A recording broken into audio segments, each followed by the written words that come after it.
لله رب العالمين والصلاة والسلام على سيد الأنبياء والمرسلين وعلى آله وصحبه أجمعين ومن تبعهم بإحسان إلى يوم الدين بعد. قال الإمام البخاري رحمه الله باب كتابة العلم، علم کا لکھنا، علمی چیزوں کا لکھنا. قال حدثنا محمد بن سلام قال أخبرنا وكيع عن سفيان عن مطرف عن الشعبي عن أبي جحيفة قال قلت لعلي، ابو جحیفہ کہہ رہے ہیں کہ میں نے علی رضی اللہ تعالیٰ عنہ سے کہا هل عندكم کتاب، کیا آپ کے پاس کوئی لکھی ہوئی چیز ہے، کیا آپ کے پاس کوئی لکھی ہوئی چیز ہے.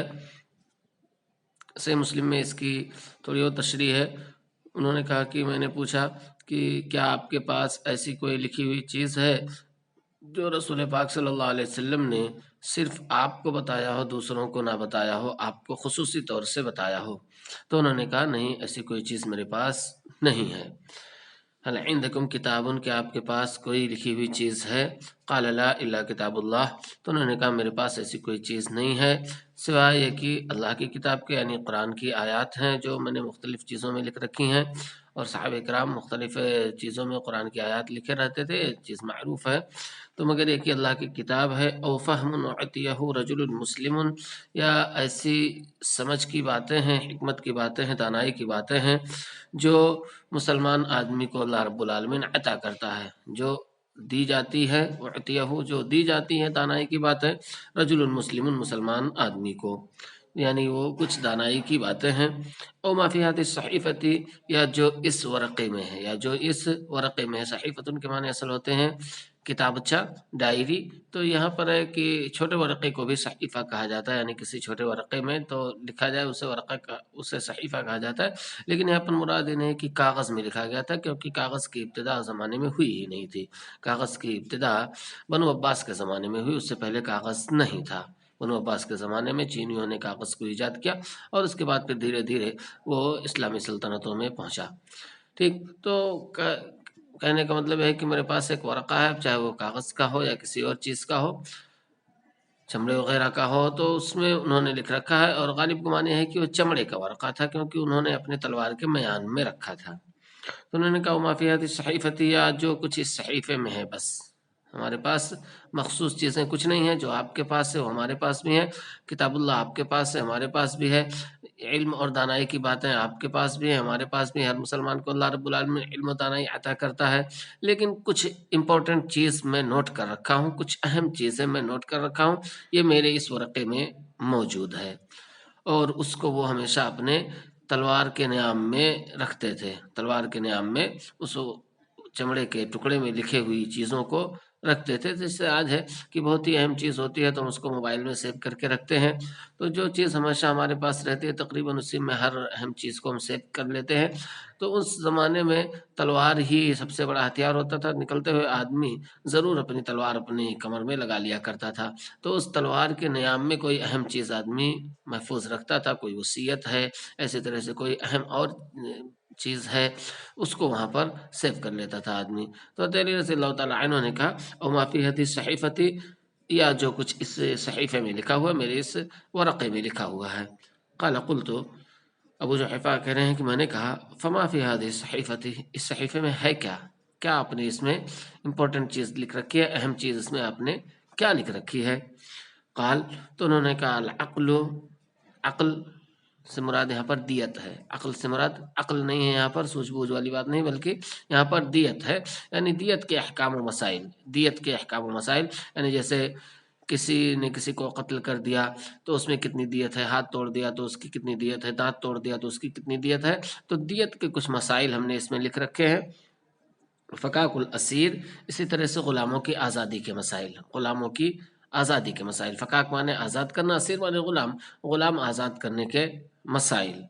ولا يقتل مسلم بکافر، اور یہ مسئلہ کہ کسی مسلمان کو کسی کافر کے عوض قتل نہیں کیا جائے گا، کسی مسلمان کو کسی کافر کے عوض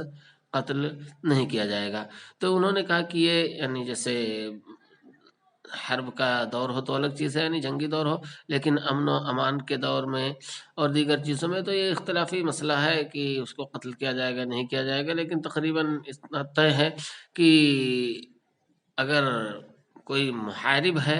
تو اس کے بدلے میں کسی مسلمان کو قتل نہیں کیا جائے گا۔ کوئی محارب ہے، مسلمان سے لڑ رہا تھا اور مسلمان نے اس کو مار دیا تو اسی صورت میں اس کو قتل نہیں کیا جائے گا۔ تو کہہ رہے ہیں یہ چند مسائل ہیں ہم نے لکھ رکھے تھے۔ تو دیکھیں جو جس چیز سے آدمی کو دلچسپی ہوتی ہے اس فن کی چیزیں جو اہم اس کو لگتی ہیں وہ لکھ لیتا ہے۔ تو حضرت علی رضی اللہ تعالیٰ عنہ کو اس طرح کی چیزوں سے بڑی دلچسپی تھی، یعنی قضا کے مسائل سے بڑی دلچسپی تھی، اس وجہ سے انہوں نے ان چیزوں کو لکھ رکھا تھا۔ ٹھیک، تو اس سے کیا ثابت ہوا کہ علم کی وہ چیزیں جو آپ کی دلچسپی کا سبب ہیں، جو آپ کے لیے اہم ہیں یا آپ کے اپنے میدان کے لیے اہم ہو سکتی ہیں، ان چیزوں کو لکھ لیا کریں۔ آج تو ہمارے پاس ساری چیزیں دستیاب ہیں، بہت آسانی سے ہم لکھ سکتے ہیں، موبائل میں بھی نوٹ کر سکتے ہیں، اسی طرح سے کاغذات بھی بڑے آسانی سے دستیاب ہیں۔ لیکن اس زمانے میں بھی لوگ نوٹ کر لیا کرتے تھے جب کاغذ نہیں تھا، چمڑے کے ٹکڑوں پر بھی نوٹ کر لیا کرتے تھے۔ تو اس سے اہمیت کا پتہ چلتا ہے کہ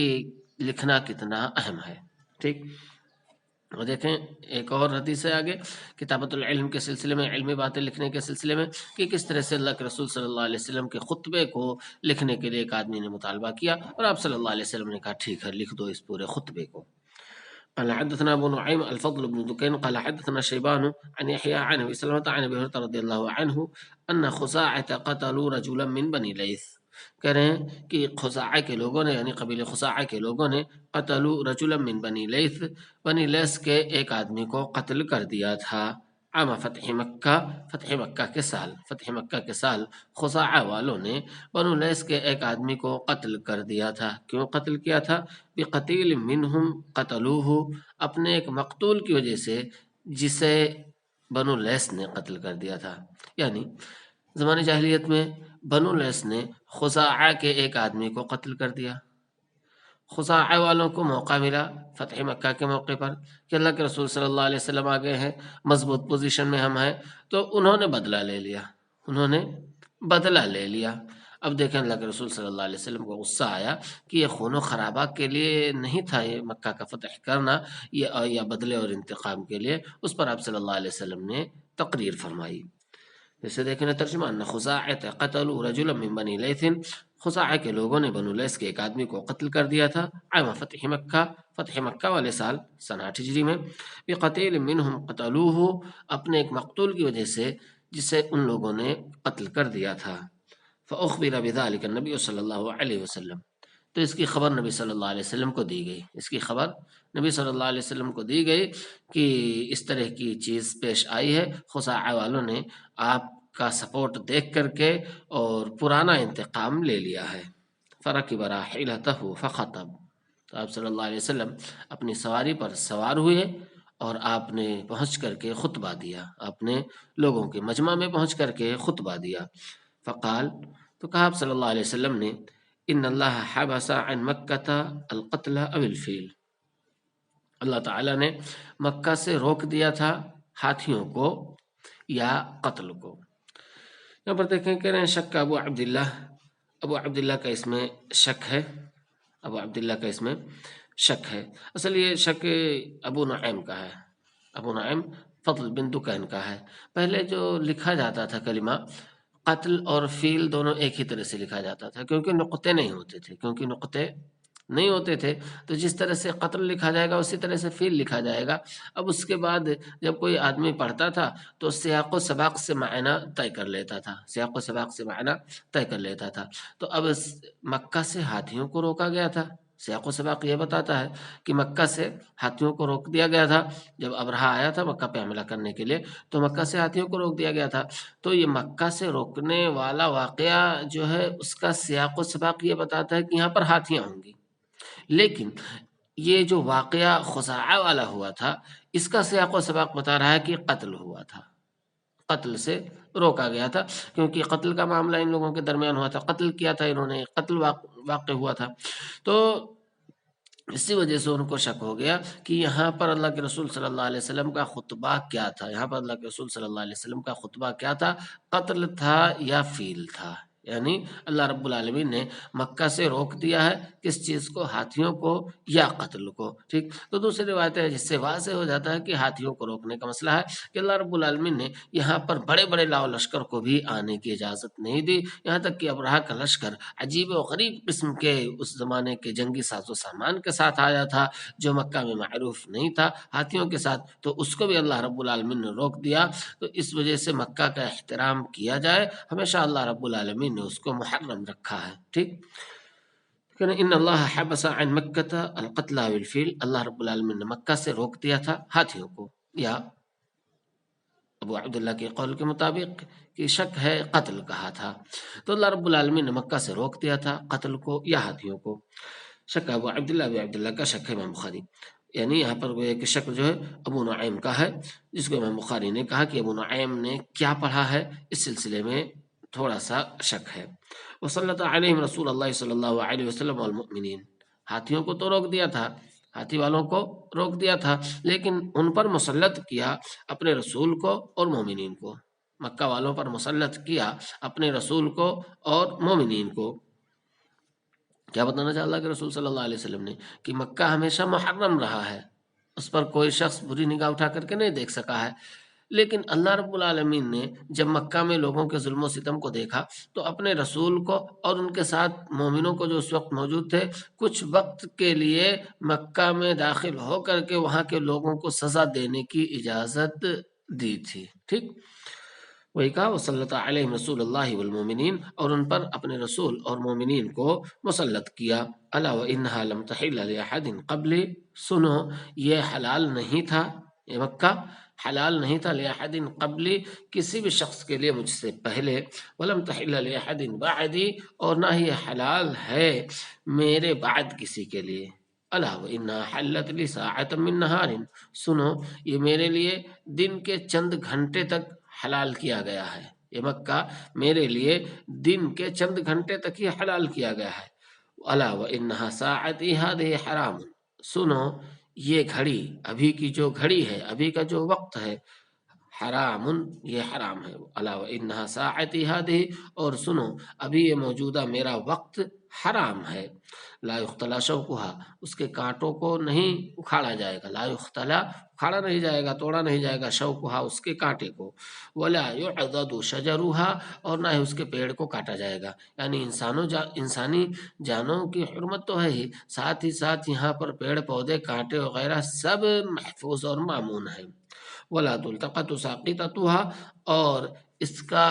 گرا پڑا سامان بھی نہیں اٹھایا جائے گا، ولا تلتقط، اور نہیں اٹھایا جائے گا، ساقطتها اس کا گرا پڑا سامان بھی، یعنی مکہ میں کسی کا سامان گر گیا ہے تو اس کو اٹھایا بھی نہیں جائے گا، الا لمنشد، مگر یہ کہ اعلان کرنے والے کے لیے جائز ہے، مگر یہ کہ اس شخص کے لیے جو اعلان کرنے کے لیے متعین کیا گیا ہے اس شخص کے لیے جائز ہے، منشد مانے اعلان کرنے والا، تو اعلان کرنے کے لیے جو شخص ہے اس کے لیے جائز ہے کہ اٹھائے اور اس کے بعد اعلان کرے کہ یہ سامان گرا ہوا ہے کس کا ہے، آئے لے جائے۔ اس کے بعد آپ صلی اللہ علیہ وسلم نے کہا کہ یہاں پر جو قتل ہوا ہے اب اس کا کیا معاملہ ہوگا، اس کا کیا فیصلہ ہوگا؟ کہا فمن قتل فہو بخیر النظرین، جس کو قتل کر دیا گیا مکہ میں حرمت کے بعد، زمانہ حرمت میں، تو جو تھوڑی دیر کے لیے حلال تھا اس کا معاملہ الگ ہے، کیونکہ اس وقت لڑائی جھگڑے ہو رہے تھے، اس کے بعد حرام کر دیا گیا، تو حالت امن ہے، حالت امن میں اگر کوئی بھی قتل واقع ہوا فہو بخیر النظرین، تو اس کو دو چیزوں کا اختیار ہے، خیر النظرین اسے اختیار ہے، نظرین مانے غور کرنے کا، نظرین نظر مانے غور، فہو بخیر النظرین، تو اسے دو چیزوں میں غور کرنے کا اختیار ہے، اما عقل، یا تو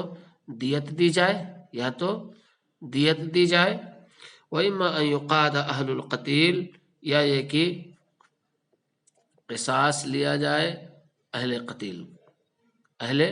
قتیل کی طرف سے قصاص لیا جائے، اہل قتیل کی طرف سے مقتول کی طرف سے قصاص لیا جائے، یعنی مقتولین چاہیں تو قصاص لیں مقتول کی طرف سے، یعنی مقتول کے گھر والے چاہیں تو قصاص لیں اور چاہیں تو دیت قبول کر لیں، یعنی جس طرح سے اور کسی کو قتل کیا جاتا ہے بلا وجہ بلا گناہ، تو ایسی صورت میں اس کے ساتھ جو معاملہ کیا جاتا ہے وہی معاملہ یہاں پر ہوگا، کیونکہ پرانے انتقامات ختم کر دیے گئے، پرانی ساری دشمنیاں ختم کر دی گئیں، اب یہاں پر حرمت تھی اور اس حرمت کو پرانی دشمنی کی بنیاد پہ پامال کیا گیا ہے، تو اب اس کا بدلہ دینا پڑے گا، یا تو قصاص یا تو پھر دیت۔ فجاء رجل من اہل الیمن، تو آپ صلی اللہ علیہ وسلم نے جب یہ خطبہ دیا تو یہ خطبہ ایک آدمی کو بہت اچھا لگا، بہت اچھا لگا۔ فجاء رجل من اہل الیمن، تو اہل یمن میں سے ایک شخص آئے، اہل یمن میں سے ایک آدمی آیا جس کا نام تھا ابو شاہ، جس کا نام تھا ابو شاہ، بادشاہوں کا باپ۔ تو ابو شاہ نامی ایک شخص یمن سے آئے، فقال اکتب لی یا رسول اللہ، تو انہوں نے کہا کہ اللہ کے رسول صلی اللہ علیہ وسلم لکھ دیجئے میرے لیے، اللہ کے رسول صلی اللہ علیہ وسلم لکھ دیجئے میرے لیے، یعنی یہ خطبہ جو آپ نے دیا ہے، یہ خطبہ آپ نے جو بھی پیش کیا ہے وہ لکھ دیجئے۔ دوسری باتوں میں ہے کہ پوچھا کہ کیا کہا تھا اس نے لکھنے کے لیے، تو کہا گیا کہ یہی خطبہ،